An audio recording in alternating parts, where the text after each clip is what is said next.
तील या श्रुतिधारा गल्लीतील जे रस्त्याचं काम चालू आहे आणि जे चालू होणार आहे, तर त्याबद्दल मी रविदादांचे, रंजना मॅडमचे खूप आभारी आहे. आणि आम्ही चांगला रस्ता अपेक्षित करतो असतो आणि तो आता होत आहे, त्याबद्दल मी त्यांचे मनापासून धन्यवाद करतो.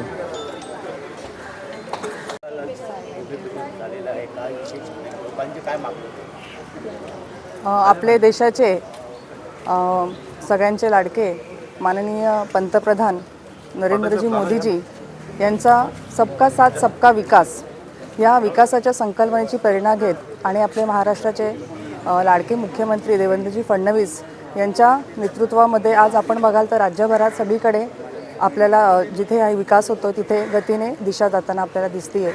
तसेच आपले सगळ्यांचे लाडके आपले महाराष्ट्र प्रदेश अध्यक्ष आणि डोंबिवलीचे लाडके आमदार आपले सगळ्यांचे रवींद्र चव्हाण दादा यांच्या सातत्यपूर्व दर्शन आणि पाठपुराव्यामुळेच आज हे काम करणे आपल्याला शक्य झालेलं आहे.